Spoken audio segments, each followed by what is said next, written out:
So Pat, what we're doing with all the people we do interview with, right? We ask them first of all to tell us about their family. Yeah. Like where your mum and dad came from, or your grandparents, where they came from. Yeah. And all that kind of stuff. Yeah. And even your mother's side of the family, tell us their names, you know what I mean? Because say in 100 years' time, people can say, now, which was he now? Was local, and she met my father. He was from Limerick, and of course they had us then. And what was her name? Joan O'Brien. My father was Michael O'Sullivan. Okay. They had us two brats then. And how did the two of them meet? He was working in Limerick, and he was working for Irish Life Insurance. He came down to Waterford, and whatever happened, they met, and he came out to Tramore, and that was it. And then what part of Tramore were you living in? We were living number 1 Riverstown, right down at the sea. Okay. And Riverstown at that stage, was it as big as it was? No, it was very, very tiny altogether. It was fantastic, always was, like, you know. But it was very quiet. And how many houses would be there? There'd be about 12 on the left and about 4 over on the other side, and that was about it. And some down the gap. But it was fantastic, and of course everyone knew one another. And there was no such thing as locked door. Your key was in the door. The whole borrowing cups of sugar and all that. And Riverstown would be kind of more of a working class area. Oh, definitely, yeah. It's where would most of the people work that were living there? My father then actually worked just across in the Grand Hotel. The people next door, the Carberries and the Grahams. Well, Petey worked in the glass factory and that, and all the rest. Tommy Kearns of it, he worked in the gas factory. There was Kerwins then up from there. He worked on the council. There was I think a widow woman then, and then there was Kearns, and he was a gardener. He worked up on the Waterford Road, I think, for Kenny's. After that was Tony Dunn's and that, and would be Dunphy's after that. And then there was another Dunphy, Matty Dunphy. I'm sure everyone would know Matty. Matty worked on the buses. He was a bus conductor, great character. After that was Noel West. Across the road from there then was Christy Butler. I'm sure everyone would know Christy was very famous in the golf wise, and in the golf club and all the like of that. He was a professional there. After that, there was Mary Roach. Her husband was the foreman of the Tramore race course. After that, there'd be Freddie Welsh. Freddie worked for lodges. And after that, it would be the big house, which is Jonathan Moore's at the moment. There was B.B. Ambrose used to live there, an old lady on her own. We used to be up there in the summer, up in the apple trees, scrumping, whatever you call it. We'd be up in the trees eating the apples, and she'd be out around with the dogs. We'd be throwing down the crids at the dogs. But she never found us, or whether she knew we were there or not, she didn't mind anyway. But that was it. So, I mean, all the people there, I suppose, it was a very small little community. It's very, very small, Ollie, yes. But lovely, you know.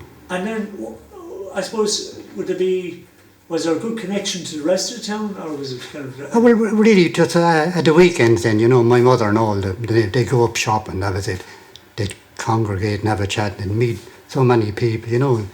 That was the event, and they'd come down, you know, that was their day then, and that was it. And can you remember what kind of shops, if you were growing up with your mother when you were small, what kind of shops would you remember?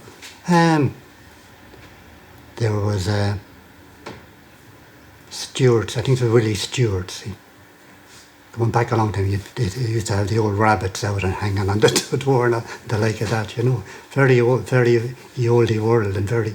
Then there was the butchers, the L&N used to be on the left. Up at the top then there was the lodges and that. That became a supermarket, and after that the kind of times were shifting then, you know, modernising, and some things for the best and others not maybe, you know. But Tramore was always lovely. I love it anyway. And did you go to the CBS? I did, yeah. And what was that like? I enjoyed it anyway, you know. I was a bit of a swot, so I got on okay. Did you like the books? I did, yeah. And learn? So I did, yeah. I really enjoyed it, like, you know. But the teachers are very tough now, you know. It's not like now we weren't very, not so nice, and he had this big board, kind of like a 4x2 lat. And in that you learn your arithmetic and all that, you know. Of course, when they come in the day, they'll all be gone for your mind. And then they say, come up boys and meet the Board of Education. You get a whack on the rear, you know. As you know, it wouldn't happen nowadays. But and did you leave after primary school, or? I know I left. I did the leave and I left. Yeah. Did you? Yeah. In the CBS. Yeah. Okay. But and when you did the leaving, that was unusual, wasn't it, back then? It was really, yeah. Very few, you know, most. But I left then after that, and I got part-time work in Dooley's. Just in the daytime, I used to do the chips. You know, get the chips ready for the night. Then I go in on the Pongo in the night time, and I was getting good money, like, you know. And then I went with my cousin Ned Power Buzzy, he was called. I did apprenticeship as a painter. And after that, I went out on my own then. Oh. And I just retired then, just 6 years ago. I went out on my own and still pottering away. And obviously, yourself and your brother, you became interested in music. We did, yeah. Where did that come from? I don't know, we used to go to these old jumble stands, and I think we got an old kind of a ukulele, which are kind of popular now. There was no strings, we put fishing gut on it, we were banging away on it, like, you know. And then, well, I said Seamus Kent, he formed a show band, you know. So we gave it a go then. We got both guitars inside in Cantwell's, which I'm sure you would have known in Waterford. Excuse me. We got him to the Mercantile Credit, you know, on the HP, and we formed a band.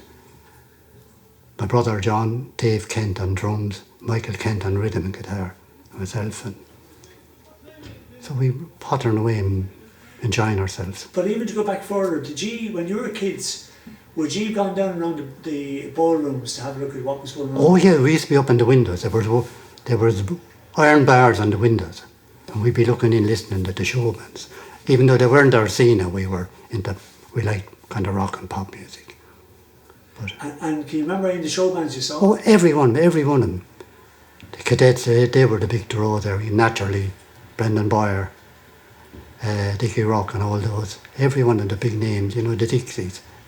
But there were some fantastic bands that weren't big on the scene, but they were fantastic, every bit as good, just never got the breaks. It's just like everything. And would you have seen any of the big bands that came? You know, like the big orchestra bands right now? No.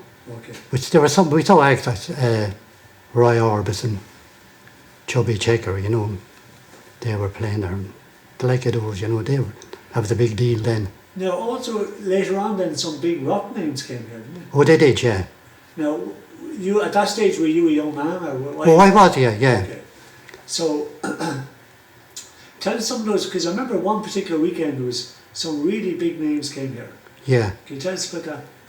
Was that the big flat that was in Tramore? Well, no? Skid Row. Oh yeah, we played before those. Myself, Dave Kent on drums, and Michael Kent on rhythm and guitar. We formed a three-piece. We had been with Rocky and that. We formed a three-piece then. We were doing much of the same stuff. They played in the Silver Slipper. They were called the Black Eagles then. But they were only doing the same stuff that we used to play before them, you know. And we played up in Carrick with them. And they were only doing the same. Brush Shields, he was the bass player. He taught Phil Lynott how to play the bass, you know. And then Gary Moore came in. Of course, you know he was the thing. So CBS signed them up then. And we went in this night. They'd only Mickey Mouse gear like it.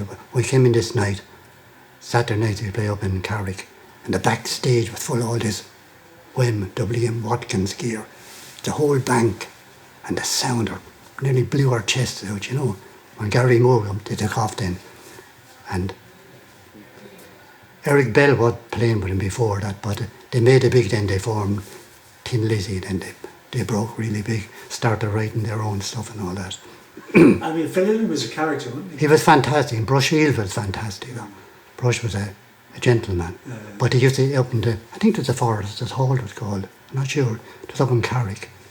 And they used to come along and give us the big old kettle, about that size, the big kettle, with the big black handles, full of tea, and a big tray of these ice cakes. We used to be all frightened for these.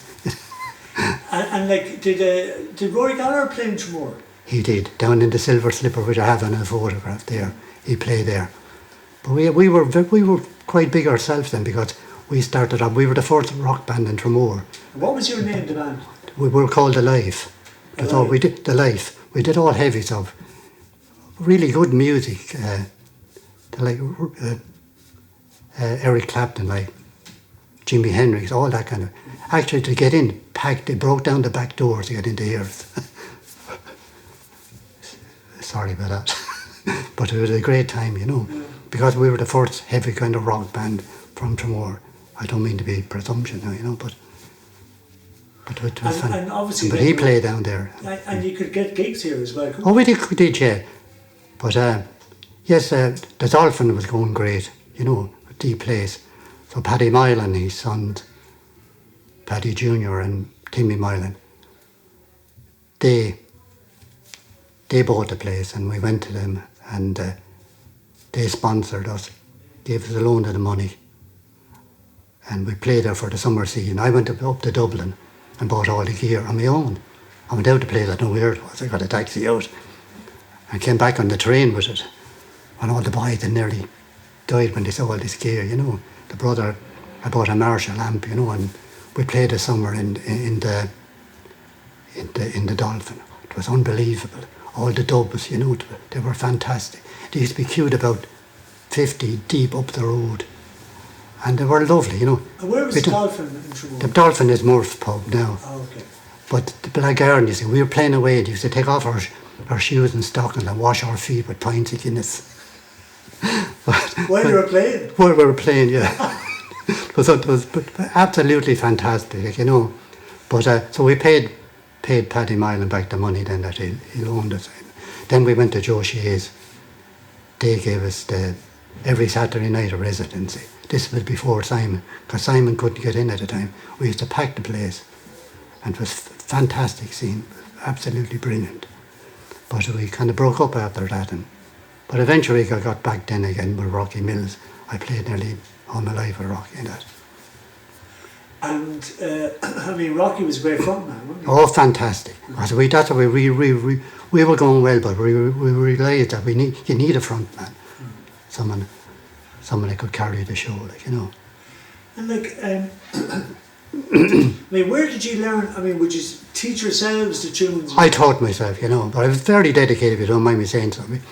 But even the music then, I'd be in 7 nights a week learning the songs, We had to, to do things right, And how would you learn? Would you just listen to Yeah, listen, buy the record and listen. The first record I ever heard that blew my mind was Hey Joe by Jimi Hendrix.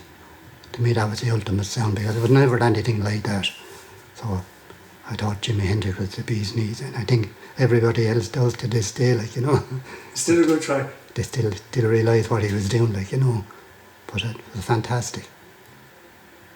And the rest of the band, were they also dedicate like you in the sense of? Oh, they were, yeah. But my brother got married and he left, So Michael Kent used to play rhythm. That's how, so he decided to take up the bass, and he was absolutely brilliant. This was in the 3-piece now. He used to roll around the floor pretending to play the bass with his teeth. He was the best bit. You couldn't get better, fantastic. And do you know, when you go back, when you were talking to Silver Slipper, who ran the Silver Slipper at that time? I'm not sure. We did an audition. There was I think they came from England, and they auditioned us and they booked us for there then. Okay. And it took off fantastic. Of course, at that time, at 12 o'clock, they used to give bowls of soup and brown bread, I think, for half a crown. And that was, just to kind of cover it, the negligatory. If that's the word. And like, I mean, obviously you were busy in the summertime out in Tramore. Oh yes, especially. So you'd like June, July. We've been all the pubs, yeah. the Dolphin, Joe Shea's, the High B, all the local pubs. But then, the Sands. From September on, what did you do? We'd be playing in Waterford and things like that. It's only for fun, there was never any money in it, because at that time amplification and gear was very expensive, It's not like now you can buy it for half nothing on eBay and YouTube and all that crap, But it costs. So you're, in a sense, playing to pay off your bills? We were, really, but we enjoyed it. We'd have paid to play. But we had great times. We played down in the Candlelight Inn with Rocky, and there was a time the Huckleberg was a big hit, so we decided to do it. I decided I had to do the solo, the sax solo on the guitar, and Rocky took off. I did the sax solo. Rocky was missing it under the stage. There was only a curtain cloth across the front of the stage. I said, "Come up, Rocky, I'm finished the solo." He said, "I can't, I'm not to lose me false teeth." They went in under it. We didn't know he had false teeth. It was all a laugh like. But the funny when you look back on it, you can only remember the things that went wrong. Yeah, that was great. That was right. You always remember it. And would you have liked to have gone on further, or would that was? You suppose you would have to write music, I suppose. I always felt that. I felt I would. I always felt in that when I couldn't read music, and kind of it really put you off, But then we didn't realise at the time the Beatles they couldn't write music and that, But you probably being young, you took it too serious, As things, progressed and music got more intricate and that, you felt you weren't capable that. That was me personally, anyway, Whereas I was able to copy everything, note for note. But that was my outlook on it, anyway. And would you? Was there great rivalry between bands in Tramore? I'd say there were really, yeah. I mean, who were the bands that you were, like you mentioned Simon? Yeah. What other bands were you kind of up against at that time? I can't really remember because we were the top dogs, I think. Presumptuous again. So they were biting at your heels? They were biting at our heels because Simon couldn't get into Joe Shea's because, they were mad to get in, but we were doing the business there. Excuse me, packed. Saturday night every winter, which you wouldn't get the crowds now on Saturday night in any pub, packed every day. And the other way you came in after the show bands. Yeah. Now the show bands were huge at the time. That's it, you see. We were a pop group kind of in a way, but with Rocky then, we were called a show group. Like we were doing all the pop music, then Rocky doing Elvis. People didn't see the like of that. We played up the country, and remember we were upstairs on the veranda, and all the girls that were tearing up the stairs, running up the stairs, nearly tore us apart. Of course, we didn't resist. Did you do many tours around the country? And we didn't really do tours or stuff. We just played. We played up in. We got a manager then. We played up in Mayo, all places like that. We used to come home in the summer then, be 8 o'clock. We weren't. My brother John and we weren't married then. We go down on the strand, exhausted, sleep on the sand. The mother and father panicking, wonder where we were. We were down on the beach, sleep, come home then, walked in the door nonchalant. And your manager at that time was it Paddy Kenny? Porter Kenny, yeah. Porter. Yeah. And he's the fella that had all the PAs in Waterford. PA? All the PA equipment. Oh no, that was Ned Barn. Oh, Ned Barn, okay. And Padraig. We used to hire the gear off of Ned Barn. And Padraig was also a Sleep Healer. I think so, yeah. But we used to hire the gear off of Ned Barn. I said we couldn't afford it. You wouldn't know what you get off of Ned. Be a box. All the valves rattling inside. I said we couldn't afford him, But he was very popular over him. He's a famous character. All the bands would know Ned Barn, lovely man. And who else in Tramore would be standing out in your head from point of view of musicians and singers and like from way back? Well, there was Shane McKent, like, you know. He formed the Seven Seas Showman. Excuse me. His brother and some other. There was Jim Bradfield on the sax. And then they were kind of pretty big. Excuse me. I can't remember any other bands really. And Rocky is still going, isn't he? He's still going. Excuse me. He's still going, yeah. Motto is bop till you drop. Yeah, he's doing Elvis longer than Elvis. Yeah, that's Joe Duffy. Did you see that on the... No. It's on YouTube. All right. Yeah. And what about yourselves? When did you stop playing? I suppose when age caught up. Well, personally myself anyway. But we're always pottering away and playing. You'd be off and we'd be asked to fill in, and I played a good while with Josie O'Reilly. Lord of Mercy, she died just last year as a two-piece. We were doing very well, you know. She was a lovely singer. Was she a ballad singer? She used to do everything, you know. And myself and Dave Kenton, when we kind of broke up, we were always coming and going, you know, the same heads. We went as a two-piece. We used to play down in the Majestic, these candlelight dinners in the night, just as a two-piece. It was great. The music scene was great in Tramore at that time, you know. There was always a big interest in live music. Yeah, always, exactly, yeah. But it was actually then, when the discos came in, like, you know, the band starting late then was kind of finished. But fair play, Michael Kennedy had the incentive to see that the disco was the thing, and he started off in the Ardrey Hotel. I don't know, would you remember it? But he became more famous as a DJ. That's what I'm saying, yeah. I always had the talent. Yeah, he had the talent and the brains. So, he's the fella that used to play bass with you, wasn't he? He is. He was fantastic. But same thing, he very dedicated. We'd be in 7 nights a week learning. I'd be learning solos and this. We did every note for note, and he did every note on the bass perfect. That was on the record. So the three of them and his brother Dave, we'd get together then in a rehearsal, and there'd be a pipe band rehearsal room down on the Pond Road in Tramore. We'd go in there all day Saturday. We'd all come together. We'd have all our parts up, stay at it the day, you know. Because I said we were playing them before the likes of Tin Lizzy and those, so you had to, otherwise you'd be blown off stage.